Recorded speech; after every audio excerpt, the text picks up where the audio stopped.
하나님 감사합니다. 우리를 통해 하나님의 은혜와 사랑이 흘러감을 하나님께 감사하며 찬양드렸습니다. 하나님, 우리는 사랑의 근원이 되지 못합니다. 우리 마음속에 무엇이 깊이 자리 잡고 있는지 우리 스스로가 알기 때문입니다. 그래서 하나님께 은혜를 받아, 하나님께 사랑을 받아 그저 나타내고 흘려보내는 그저 통로의 역할을 할 뿐입니다. 우리를 그것이라도 삼아주시고 그 일이라도 우리를 참여하게 하시니 참으로 감사합니다. 그래야 늘 겸손하게 하나님 앞에 살아야 되고 늘 하나님의 은혜를 간구하며 살아야 되는 것이 우리의 인생임을 압니다. 하나님을 확인하기 위하여 이 시간에 말씀을 듣기 원하고 하나님을 좀 더 알아 한 걸음 더 가까이 가기 위하여 우리가 말씀 앞에 영혼의 고개와 무릎을 조아립니다. 이 시간 우리에게 찾아오시는 하나님의 은혜 앞에 우리의 마음의 심령을 다하여 일어서게 하시고 고개를 들어 하나님을 바라보는 이 시간이 되게 하여 주옵소서. 말씀을 듣는 모든 하나님의 백성들에게 들을 수 있는 귀와 볼 수 있는 눈을 허락하여 주셔서 하나님 앞에 우리를 발견하고 하나님을 깨닫는 복된 시간이 되도록 함께하여 주옵소서. 거룩하신 예수님의 이름으로 기도하옵나이다. 아멘. 오늘 저희가 함께 나눌 말씀은 요한복음 20장에 있는 말씀을 저희가 함께 보겠습니다. 요한복음 20장 11절에서 18절까지의 말씀입니다. 요한복음 20장 11절에서 18절까지의 말씀을 제가 봉독해 드리도록 하겠습니다. 제가 가진 성경으로는 신약 성경 183면에 있습니다. 신약 성경 183면 요한복음 20장 11절에서 18절까지의 말씀을 제가 봉독해 드리도록 하겠습니다. 마리아는 무덤 밖에 서서 울고 있더니 울면서 구부려 무덤 안을 들여다보니 흰옷 입은 두 천사가 예수의 시체 뉘었던 곳에 하나는 머리편에 하나는 발편에 앉았더라. 천사들이 이르되 여자여 어찌하여 우느냐? 이르되 사람들이 내 주님을 옮겨다가 어디에 두었는지 내가 알지 못함이니이다. 이 말을 하고 뒤로 돌이켜 예수께서 서 계신 것을 보았으나 예수이신 줄은 알지 못하더라. 예수께서 이르시되 여자여 어찌하여 울며 누구를 찾느냐 하시니 마리아는 그가 동산지기인 줄 알고 이르되 주여 당신이 옮겼거든 어디 두었는지 내게 이르소서. 그리하면 내가 가져가리이다. 예수께서 마리아야 하시거늘 마리아가 돌이켜 히브리 말로 라보니 하니 이는 선생님이라는 말이라. 예수께서 이르시되 나를 붙들지 말라. 내가 아직 아버지께로 올라가지 아니하였노라. 너는 내 형제들에게 가서 이르되 내가 내 아버지 곧 너희 아버지 내 하나님 곧 너희 하나님께로 올라간다 하라 하시니 막달라 마리아가 가서 제자들에게 내가 주를 보았다 하고 또 주께서 자기들에게 이렇게 말씀하셨다 이르니라. 아멘. 오늘은 종려주일입니다. 그리고 다음 주일은 부활주일입니다. 종려주일은 예수님께서 왕이 되셔서 왕의 신분으로 예루살렘 성에 입성하시는 그런 날이고 그로부터 일주일이 지나서 예수님은 무덤에서 부활하십니다. 그래서 오늘과 다음 주일은 2주에 걸쳐서 이 부활에 관한 말씀을 저희가 나누려고 합니다. 저희가 오늘 본문으로 삼은 요한복음 20장은 1절에 안식 후 첫날 일찍이라는 말로 시작합니다. 그래서 예수님께서 부활하신 이후에 무덤을 찾아온 여인과 제자들을 만나시는 그 장면이 요한복음 20장에 기록되어 있습니다. 저희가 읽진 않았지만 오늘 본문 이전에 1절부터 9절의 말씀을 내용을 잠깐 보면 막달라 마리아와 그리고 베드로 그리고 요한이라는 예수님의 제자가 예수님의 무덤을 찾아갔습니다. 그들은 빈 무덤을 보았습니다. 그리고 무덤 안에 있었던 예수님을 감고 있었던 장사 지냈던 몇 가지 옷이 그대로 놓여 있는 것을 그들이 보았습니다. 그리고 8절에 기록한 바와 같이 그들이 무덤에 들어가 보고 믿더라 라고 기록합니다. 무엇을 보고 무엇을 믿었는지 성경은 자세히 기록하지는 않습니다. 그러나 뜻밖의 9절에는 무엇이 기록하냐면 그들은 성경에 그가 죽은 자 가운데서 다시 살아나야 하리라 하신 말씀을 아직 알지 못하더라 라고 기록합니다. 빈 무덤과 예수님의 몸을 감싸고 있었던 그 옷가지 몇 가지가 그 안에 남겨 있었고, 그것을 보았음에도 그들은 죽은 자가 다시 살아난다라는 말씀에 대해서 알지 못했다, 예수님의 가르침을 이해하지 못했다라고 기록하는 겁니다. 우리가 한 가지 기억해야 될 것은 빈 무덤을 보았다는 사실, 그리고 예수님께서 분명히 입고 계셨던 옷이 그대로 거기에 남아 있었다는 것을 본 사실, 이러한 사실들조차도 그들이 부활하신 주님을 믿게 하는데 아무런 일을 하고 있지 않다는 겁니다. 놀라운 일인 것은 분명합니다. 놀랄 만한 사실이고 신비하고 신기한 일인 것은 분명한 겁니다. 그러나 그 일 자체들이 사람을 변화시키는 일에 아무런 역할을 하고 있지 않다는 겁니다. 믿음 생활에 있어서 여러분, 증거와 증명을 가진다는 것은 굉장히 중요합니다. 그리고 그것이 우리의 믿음을 어떻게 강하게, 얼마나 실력 있게 이끌어 가는지도 우리가 압니다. 그러나 믿음이 생긴다는 문제는 증거를 가지고 있다는 것에서부터 시작하지 않습니다. 본체이신 예수님을 어떻게 알고 어떻게 만나느냐에 따라서 믿음을 시작하는 겁니다. 이 말이 무슨 말인지는 여러분들께서 스스로에게 반드시 질문해야 되는 문제이고, 반드시 언젠가 여러분들 인생 중에 해결해야 되는 그 질문입니다. 그런 이후에 오늘 본문이 등장합니다. 예수님께서 돌아가시고 부활하신 이후에, 그리고 하늘로 승천하시기까지 예수님은 40일 동안 이 땅에 조금 더 계셨습니다. 그것이 사도행전 1장에 나오는 말씀인데, 사도행전 1장 3절에 있는 말씀입니다. 그가 고난받으신 후에 또한 그들에게 확실한 많은 증거로 친히 살아계심을 나타내사 40일 동안 그들에게 보이시며 하나님 나라의 일을 말씀하시니라. 주님께서 부활하신 이후에 40일간 승천하시기 전에 제자들에게 나타나셔서 하나님의 일을 가르치시더라 라고 기록하는 겁니다.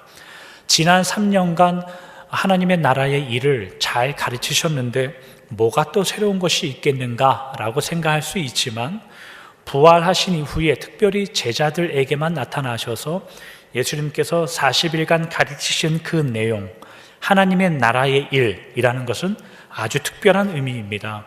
저희가 나중에 기회가 되면 주님께서 부활하신 이후에 40일 동안 제자들에게 가르치신 하나님 나라의 내용이 과연 무엇이었겠는가를 순서대로 살펴보면 그것 또한 굉장히 의미가 있는 말씀이 될 겁니다. 왜냐하면 우리가 몇 번 나눴다시피 주님께서는 3년 동안 사역하시면서 분명한 목적을 가지시고 계획을 가지시고 커리큘럼을 가지시고 제자들을 훈련을 시켜왔기 때문에 부활하시고 승천하시기 전까지 어떠한 말씀으로 제자들을 가르쳤는지, 이제 곧 교회가 생겨나고 이 제자들이 교회에서 하나님의 나라의 말씀을 가르칠 것이기 때문에 예수님은 다른 분들에게 가르치지 않았던 특별한 내용을 제자들에게 이 기간 동안 가르쳤을 겁니다. 오늘은 그 주제가 아니기 때문에 저희가 나누진 않을 것이고, 그렇다고 해서 주님께서 40일 동안 매일매일마다 제자들에게 나타나서 성경을 가르쳤느냐? 그것도 아닙니다. 우리가 성경의 기록을 하나하나 차근차근히 따라가다 보면 주님께서 제자들에게 총 11번에 걸쳐서 나타나십니다. 그리고 사도행전 1장에 승천하신 이후에는 나중에 스데반 집사님께서 돌에 맞아 순교하실 때에 예수님께서 하나님 우편에 서 계신 모습으로 스데반 집사님에게 나타나시고, 나중에 사도 바울이 교회를 죽이려고 다메섹으로 가는 그 다메섹 도상에서 왜 나를 박해하느냐라는 모습으로 또 사도 바울에게 나타나셨습니다. 부활하신 이후에 11번, 그리고 승천하신 이후에 2번, 총 13번에 걸쳐서 예수님은 십자가 이후에 제자들에게 나타나셨습니다. 그런데 오늘 본문에 보듯이 처음 주님께서 제자들에게 나타나신 장면이 어디냐라고 했을 때 그 장면이 저희가 오늘 읽었던 요한복음 20장에 있는 본문입니다. 그리고 만나셨던 그 대상이 누구냐라고 하면 군중들을 만나신 것이 아니라 마리아라는 여인 한 명을 만난 겁니다. 이 마리아라는 여인은 20장 1절, 우리가 읽진 않은 1절에 보면 막달라 마리아라고 소개합니다. 막달라 마리아, 딸을 막 낳아서 막달라 마리아, 그런 의미는 아니고 이건 우스갯소리이고요. 막달라라는 지역의 출신의 여인입니다. 그래서 막달라의 마리아라고 부르는 건데, 이 막달라 마리아는 그 나사로의 오누이였던 마리아, 예수님에게 향유를 부은 그 마리아는 아니고 성경에 굉장히 특별하게 기록되는 마리아로 나옵니다. 누가복음 8장에 가면 이런 구절이 있습니다. 누가복음 8장 1절에서 3절에 있는 말씀입니다. 그 후에 예수께서 각 성과 마을에 두루 다니시며 하나님의 나라를 선포하시며 그 복음을 전하실세 12 제자가 함께하였고 또한 악귀를 쫓아내심과 병 고침을 받은 어떤 여자들 곧 7 귀신이 나간 자 막달리아인이라 하는 마리아와 헤롯의 청지기 구사의 아내 요한나와 수산나와 다른 여러 여자가 함께하여 자기들의 소유로 그들을 섬기더라. 예수님의 사역 2년 차 정도 예수님은 12명의 제자를 따로 불러 모으셔서 가르치셨고, 예수님을 따랐던 무리 중에 몇 명의 여인들이 있었다라고 말합니다. 그 몇 명의 여인들은 그들이 가진 소유, 그들이 가진 물질, 재물을 이용하여 재물을 예수님께서 사역하시는 사역의 경비로 들여 예수님의 사역을 섬겼다라고 이야기합니다. 요한복음 13장 같은 데 보면은 예수님께서 사역하실 때 그 재물을 맡아 관리했던 돈괴를 맡은 자가 누구였냐면 가룟 유다가 나오죠. 그러니까 예수님도 사역하실 때에 배고프면은 기적을 통해서 밥을 만들어내시고 그렇게 해서 먹고 살지 않으셨습니다. 예수님 주변에 예수님의 사역을 돕는 따르는 제자들이 있었고, 그들이 돈을 모아 예수님께 주면 그 돈을 가룟 유다가 맡아 관리하는 겁니다. 그래서 어느 지방 동네를 갈 때마다 예수님께서 항상 동네에 들어가서 먹을 것을 사와라, 그렇게 항상 지시하셨던 일들이 많이 있었죠. 예수님을 따라다니며 돕던 여인들 중에 한 분이 막달라 마리아다, 이렇게 이야기하는데, 뜻밖의 이 막달라 마리아는 아마도 예수님의 사역 1년 차일 거라 추정합니다. 예수님께서 사역 1년 차에 주로 기적을 베푸셨기 때문에 그 1년 차에 기적을 베푸실 때에 7 귀신을 쫓아내고 병을 고쳐준 여인으로 이 막달라 마리아가 소개되고 있는 겁니다. 오늘 본문에는, 요한복음에는 이 막달라 마리아에 대해서 구체적으로 언급이 없지만 같은 내용을 기록하고 있는 마가복음에 가면 이 여인에 대해서 조금 더 구체적으로 기록합니다. 마가복음 16장 9절에 있는 말씀입니다. 예수께서 안식 후 첫날 이른 아침에 살아나신 후 전에 7 귀신을 쫓아내어 주신 막달라 마리아에게 먼저 보이시니, 이렇게 시작합니다. 마가복음에는 그녀를, 예수님께서 부활하신 후에 처음 만나는 그녀를 전에 7 귀신을 쫓아내 주신 여인이라고 설명하는 겁니다. 이로 보건대 이 막달라 마리아라는 이 여인은 한 2년 반, 길게는 3년 전이라고 이야기하죠. 몇 년 전에 예수님께 은혜를 받아 병 고침을 받고 귀신 들린 상태에서 귀신을 쫓아내어 하나님께 사랑을 받은 여인으로 나오고, 그 사랑을 기억하여 예수님을 따라다니며 예수님의 사역을 물질로 돕던 여인으로 성경이 기록됩니다. 뿐만 아니라 마태복음 27장 같은 데 보면 예수님께서 십자가에 돌아가셔 죽는 그 순간까지 예수님 십자가 곁에서 곁을 지켰던 몇 명의 여인들이 거기에 열거되는데, 거기에 막달라 마리아가 거기에 한 분으로 포함된다, 이런 것이 마태복음에 기록됩니다. 이런 여인이 예수님께서 묻혀있는 그 무덤을 찾아갔을 때에 그 안에 아무것도 없으니 그 여인의 마음에 있는 그 낙심과 상실감이 어느 정도였는지 우리는 미루어 짐작할 수 있는 겁니다. 그래서 오늘 본문 저희가 읽었던 11절에는 마리아는 무덤 밖에 서서 울고 있더니, 이렇게 본문이 시작하는 거죠. 이런 여인을 오늘 본문에 부활하신 주님께서 이 여인을 만나시는 겁니다. 오늘 보면 요한복음 20장 15절에 있는 말씀입니다. 예수께서 이르시되 여자여 어찌하여 울며 누구를 찾느냐 하시니, 마리아는 그가 동산지기인 줄 알고 이르되 주여 당신이 옮겼거든 어디 두었는지 내게 이르소서, 그리하면 내가 가져가리이다. 무덤 밖에서 울던 이 마리아에게 예수님께서 나타나셔서 묻습니다. 여자여 왜 우느냐? 그리고 무엇을 찾느냐? 누구를 찾느냐? 그리고 이 여인의 첫 번째 대답은 뭐였냐면, 당신이 여기 계셨던 분을 혹시 가져가셨더라면 저에게 알려주십시오.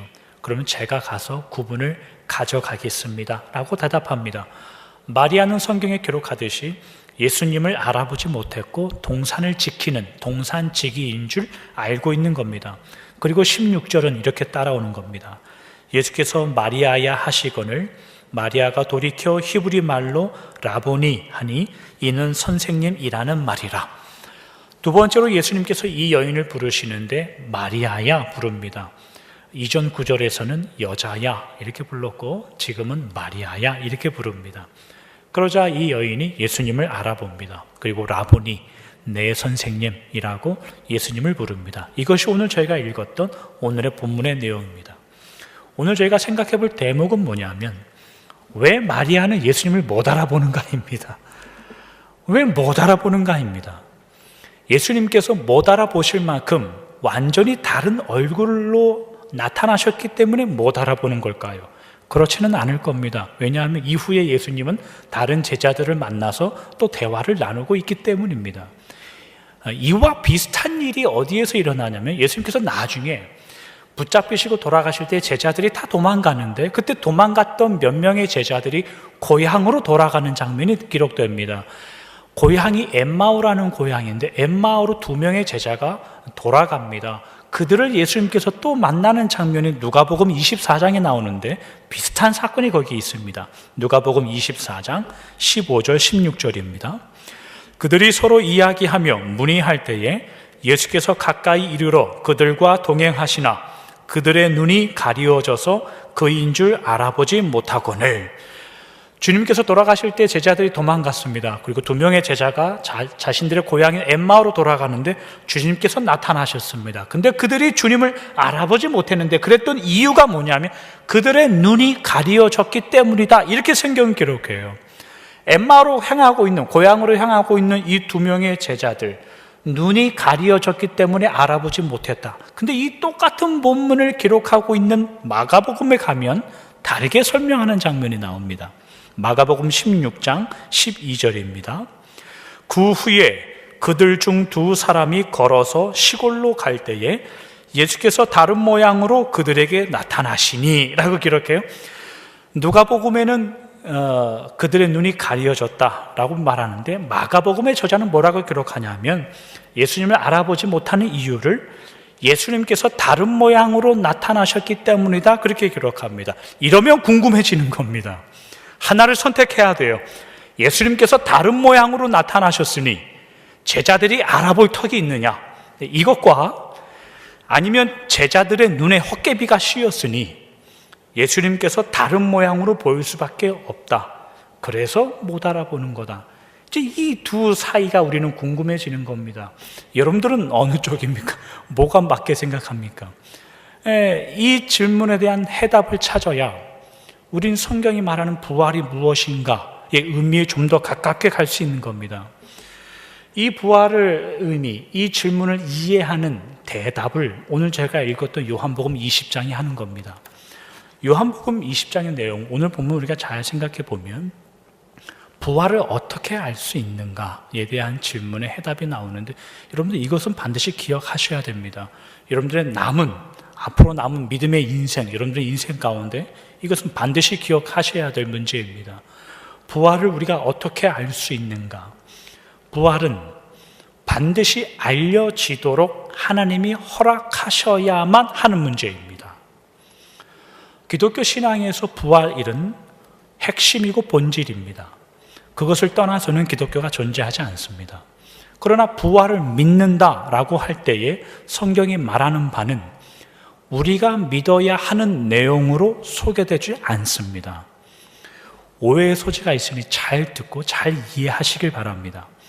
부활을 믿어야 한다라고 말할 때 성경은 우리에게 부활을 우리가 마음 먹으면, 간절히 바라면, 날마다 소원하면 믿게 될 수 있는 내용으로 나오지 않고 부활하신 주님께서 나타내 보이셔야 그들이 비로소 믿게 되는 내용으로 소개되는 겁니다. 그러니 너는 왜 못 믿냐? 이게 얼마나 무식한 질문인지 모르는 겁니다. 내가 어떻게 믿게 되었는지를 잘 모르고 있다는 뜻입니다. 이게 나중에는 예수님께서 도마를 만나시는 장면이 약 8일 정도 후에 나타나는데, 도마를 만날 때에는 예수님께서 뭐라고 하시냐면 보지 않고 믿는 것이 더 복되다라고 말합니다. 거기서 보지 않고 믿는 것과 지금 눈이 가려져 있는 상태가 얼마나 다른지 나중에 기회가 되면 우리가 해명해야 될 그 문제이나, 그러나 나중에 그는 예수님께서 발전시키는 내용이고, 어쨌거나 오늘의 본문을 통해서는 예수님께서 허락하셔야 되는 내용이 부활을 이해할 수 있는 첫 번째 단서입니다. 막달라 마리아를 생각해 보시오. 오늘 본문의 주인공 막달라 마리아는 수년 전에 예수님으로부터 병고침을 받은, 그래서 예수님께 사랑을 받은 여인입니다. 그래서 예수님을 이 여인도 사랑했고, 예수님께서 돌아가실 때까지 끝까지 십자가 옆에서 예수님을 지켜보았던 그런 여인입니다. 예수님께서 무덤에 묻히신 이후에는 다른 모든 사람들보다 빨리 그 무덤을 찾아갈 정도로 예수님을 향한 열심과 마음이 있었던 이 여인입니다. 그럼에도 불구하고 부활하신 주님이 앞에 있음에도 불구하고 알아보지 못합니다. 우리가 앞에 언급한 표현들을 빌려서 이야기하자면 여전히 이 마리아라는 여인도 눈이 가려져 있는 상태이고 예수님이 다른 모양으로 보일 뿐입니다. 눈이 가려졌다라는 표현을 요한복음 20장 우리가 읽었던 본문의 17절에는 이렇게 표현하는 겁니다. 오늘 본문 요한복음 20장 17절, 예수께서 이르시되 나를 붙들지 말라, 내가 아직 아버지께로 올라가지 아니하였노라. 이 의미는 저희가 다음 주에 좀 더 깊게 살펴볼 겁니다. 다음 주에 같은 본문을 가지고 한 번 더 살펴볼 것인데, 예수님은 마리아에게 나를 붙들지 말라라고 말씀하십니다. 그러나 우리가 본문을 읽어봤을 때 눈치채셨듯이 본문에서 마리아는 예수님을 붙들려 하고 한 적이 없습니다. 그리고 붙들려고 시도했던 적도 없습니다. 아니면 그 마음에 예수님을 붙들까 생각만 있으셔서 예수님이 그 마음을 읽으시고 붙들지 말라 하시는지 우리는 모릅니다. 그렇게 하기에는 성경의 근거가 너무 부족합니다. 마리아가 예수님을 알아보지 못하고 동산지기에게 마지막 했던 말은 15절밖에 없습니다. 그 내용이 뭐였냐면, 당신이 우리 예수님의 몸을 어디다 옮겼는지 나에게 말해주면 내가 가서 그분을 가지고 가겠습니다. 이거밖에 없습니다. 그런데 왜 예수님은 그런 적이 없는 마리아에게 나를 붙들지 말라라고 하시는 이유가 무엇인가를 해명해야 됩니다. 붙들지 말라라고 했을 때 붙들다라는 의미가 좀 어려운 말로 하면 합토라는 이제 헬라어입니다. 그냥 한번 읽고 잊어버리셔도 됩니다. 합토라는 의미는 기억하셔야 되겠죠. 합토라는 헬라어인데 이 말의 뜻은 뭐냐면 영어로 하면 stick together 한다는 이야기예요. stick together, to attach oneself. 내가 저 사람에게 갖다 붙던지 저 사람이 나에게 와서 달라붙던지 절대 붙어서 절대로 떨어지지 않겠다라는 표현이에요. 나를 붙들지 말라 했을 때 그 붙들다라는 말. 예수님에게 달라붙는 것이 뭐가 문제가 있을까요? 우리도 그렇게 기도하지 않습니까? 예수님께 가까이 가고 함께 연합하기를 원하는 그러한 마음이 있는데 왜 예수님은 그것을 하지 말라고 이야기하느냐 이 말입니다. 그것을 이해하려면 처음 예수님께서 여인에게 나타나서 했던 질문을 생각해 볼 필요가 있어요. 15절에 있는 말씀인데 예수님의 질문이었습니다. 여자여 어찌하여 우느냐, 그리고 누구를 찾느냐, 이 질문이었습니다. 언젠가 그 집에서 저녁을 먹으면서 제가 아이들에게 이걸 한번 물어본 적이 있어요. 너희들은 아빠가 언제가 제일 무섭니? 이렇게 물어봤어요. 그러니까 이 녀석들이 하는 대답이 아빠가 저희들의 이름을 부르면 무섭습니다. 이제 이렇게 이야기해요. 내용인즉슨 뭐냐면 보통은 제가 첫째를 은호야, 둘째를 은혜야 이제 이렇게 불러요. 은호야, 은혜야 이렇게 부르는데 아빠가 심각해지면 이름 석자를 부른답니다. 심은호, 심은혜 이러면 아이들이 단지 매일마다 듣는 자신들의 이름인데 아빠의 분위기가 심상치 않다를 감지하는 거예요. 예수님께서 울고 있던 이 여인에게 나타나셔서 묻는 내용이 뭐였냐면 여자여 왜 우느냐, 그리고 도대체 누구를 찾느냐, 이 질문이었습니다. 그런데 예수님은 누구를 찾느냐라는 이 표현을 잘 안 쓰셨습니다. 언제 성경에서 딱 3번만 나와요. 예수님께서 누구를 찾느냐. 다른 복음서에는 안 나오고 요한복음에만 등장해요.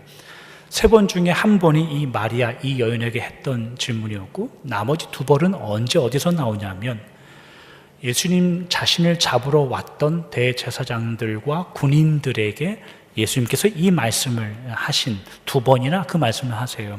요한복음 18장 4절과 7절에 이 말씀이 나오는데 한번 읽어드리죠. 요한복음 18장 4절 7절입니다. 예수께서 그 당할 일을 다 아시고 나아가 이르시되 너희가 누구를 찾느냐? 이에 다시 누구를 찾느냐고 물으신데 그들이 말하되 나사렛 예수라 하거늘. 겟세마네 동산에 있을 때에 마지막 잡히시던 그날에 예수님을 붙잡을 유대인 지도자들과 로마 군인들이 찾아왔습니다. 그들에게 예수님께서 2번이나 똑같은 질문을 하십니다. 너희들이 누구를 찾느냐? 예수님도 유대인들을 잘 알고 유대인도 예수님들을 잘 압니다. 그래서 예수님께서 누구를 찾느냐라는 이 질문은 예수님께서 누구를 찾는지 몰라서 묻는 내용이 아닙니다. 유대인들에게 있어서 예수님이란 존재는 하나님을 모욕하는 사람, 말씀을 거스리는 사람, 그리고 무리들을 선동하는 사람, 그래서 반드시 붙잡아 죽여야 할 사람으로 유대인들에게는 예수님을 그렇게 알고 있습니다. 그들은 예수님을 몰랐고 예수님께서 전하시는 복음도 몰랐고 하나님의 나라의 내용도 몰랐습니다. 그래서 예수님을 붙잡아야 되는 겁니다. 누구를 찾느냐라고 물으시는 예수님의 의도는 우리 중에 나냐 얘냐 그걸 묻는 것이 아니라 너희들이 지금 잡으려고 하는 찾고 있는 사람이 누군지는 아느냐 그 질문이에요. 만약에 내가 없으면 너희들이 과연 구원받기 위하여 붙잡아야 할 그 사람, 찾아야 될 사람이 누군지는 아느냐 그걸 묻는 겁니다. 그들은 몰라서 예수님을 붙잡았고 예수님을 붙들었습니다. 자신들이 꿈꾸는 나라를 이루기 위하여 예수님이란 존재는 필요하지 않습니다. 그들이 사는 인생의 목적이 죄에 대하여 죽고 의에 대하여 사는 문제가 아니기 때문에 그들은 예수님을 붙잡아 죽음에 넘겨야 되는 일입니다. 오늘 본문에 예수님께서 똑같은 질문을 마리아에게 하십니다. 여자여, 누구를 찾느냐? 당신이 동산지기라면 당신이 숨기신 분을 제가 찾습니다. 마리아에게 예수님이란 사람에 의해서 숨겨지는 분입니다. 내가 다시는 그분을 그렇게 보내지는 않을 것입니다. 내가 모시고 가서 나에게 스틱할 겁니다. 마리아에게 예수님은 그녀가 가진 열심과 진심과 본심을 이용하여 자신 옆에 둘 수 있는 분입니다. 그때 예수님의 대답은 나를 그렇게 붙잡지 말거라 라고 말합니다. 이 의미는 내 바지가랑이를 붙잡지 말아라. 나는 다른 데로 가야 된다 라는 의미가 아니라 부활은 그렇게 가질 수 없다라는 내용입니다. 믿음은 그렇게 가질 수 없다라는 내용이죠. 우리는 이 장면을 보면서 누가 생각나냐면 베드로가 생각납니다. 십자가의 죽음에 대한 것을 가르치자 베드로는 예수님께 뭐라고 이야기했냐면 주여 그리하지 마옵소서. 이 일이 결단코 주에게 일어나지 않도록 절대로 다른 사람이 주님을 잡아가지 않도록 제가 주님을 돕겠습니다 라고 하자 예수님의 대답은 사탄아 물러가라 였습니다. 네가 하나님의 일을 생각하지 않고 도리어 사람의 일을 생각하는구나 라고 말합니다. 여러분, 사탄의 일은 누군가를 아주 나쁘게 해코지하거나 굉장히 세상의 윤리와 도덕에 반하는 일을 사탄의 일이라 하지 않고 사람의 일을 사탄의 일이라고 예수님께서 말씀하십니다. 그 사람의 일이라는 범주 안에는 베드로가 가진 예수님을 지키려고 했던 본심도 포함되고 예수님을 세상으로부터 보호하려고 하는 그가 예수님을 도우려고 하는 마음도 포함됩니다. 이 모든 일을 예수님은 사탄이라고 말합니다. 그러니 여러분, 이건 좀 어려운 문제인데 사람의 일과 사탄의 일이란 개념이 무엇인가도 생각해 볼 필요가 있지요. 이 막달라 마리아가 가진 예수님을 향한 사랑, 진심, 열정, 무덤을 찾아가 시체를 가져와서 죄인 되어서 죽은 예수님이 아니라 모든 죄를 가지고 가 불명예스럽게 저기에 묻혀있는 주님이 아니라 저걸 꺼내와 명예로운 유대인의 법에 의하여 장례를 치르려고 했던 그녀의 순수한 의도 역시 그녀가 부활하신 주님을 만나는데 아무런 일을 하지 않습니다. 부활을 만나는 일이란 무엇이냐면 부활하신 주님이 그녀를 찾아와야 되는 일입니다. 하나님의 은혜가 그녀를 찾아와야지 그녀는 부활을 만날 수 있는 그런 내용으로 성경을 기록합니다. 그래서 16절에 예수님께서 마리아야 라고 부르십니다. 그리고 17절에 내가 하나님 아버지께 가야 된다. 두 가지 의미를 말씀하시는데 이 내용은 저희가 다음 주에 계속해서 살펴보도록 하고 오늘은 여기까지만 하고 말씀을 정리하도록 하겠습니다. 오늘 말씀을 통해서 저희가 부활의 의미를 확인하는 내용은 뭐냐면 주님께서 처음 부활하시고 처음 제자들, 특별히 여인이라고 한계하면 한 여인을 만나시는 내용입니다. 막달라 마리아라는 이 여인은 성경에서 굉장히 훌륭한 여인으로 소개됩니다. 예수님께 받은 큰 체험이 있고 병고침을 받아 사랑을 알고 자기가 가진 모든 물질을 동원하여 예수님, 하나님 나라의 사역을 돕습니다. 그리고 주님께서 돌아가실 때 끝까지 그 옆을 지켰던 여인이고 그리고 무덤에 갇혔을 때 누구보다 빨리 그 무덤에 달려가 예수님의 몸을 가져오려고 노력했던 그 여인입니다. 그 옆을 지키려고 수고했던 여인입니다. 그러나 이 모든 내용들이 부활하신 주님을 만나는 아무런 조건들로 나오지 않습니다. 여기가 어려운 데입니다. 사실은 어려운 본문입니다. 부활하신 주님을 만나는 그 장면도 생각해 보시면 그녀의 눈에 여전히 눈이 가려져 있고 하나님이 원하시는 주님의 모습이 아니라 그녀들, 우리가 우리 쪽에서 바라보는 다른 모습의 주님이라면 아무리 부활하신 주님이 앞에 있더라도 그 주님을 만날 방법은 없는 겁니다. 그 주님을 받아들일 방법은 아무것도 없는 겁니다. 오늘 본문의 말씀을 통하여 우리 스스로에게도 여러분들 스스로에게도 굉장한 진지한 질문을 한번 해보시길 바랍니다. 마리아의 예를 들어서만 이야기하겠습니다. 여러분들에게 큰 경험이나 큰 은혜의 체험이 있거나 여러분들이 물질로 하나님을 굉장히 돕고 있다고 생각하거나 말씀도 읽고 배우고 따라다니면서 말씀을 이해했다고 생각하시죠. 심지어 부활하신 주님을 찾아가 그 앞에 서 있다고 한번 생각해 보시죠. 그러나 우리들의 눈 안에 무엇이 있거나 아니면 내가 원하는 하나님, 내가 바라는 예수님이 어떠한 모습으로 하나님과 예수님을 가지고 있다면 우리는 부활과 관계없는 자들입니다. 예수님께서 반드시 질문할 겁니다. 누구를 찾느냐? 도대체 누구를 찾느냐? 그 질문에 당신이 우리 주님을 어디다 놨는지 그 예수님을 찾으러 가야 됩니다. 우리 편에서 시작한 어떤 내용이라면 그 부활은 우리들의 신앙의 경력과 예수님 믿어왔던 연수에 관계없이 우리는 여전히 부활하신 주님과 관계없는 인생일 것입니다.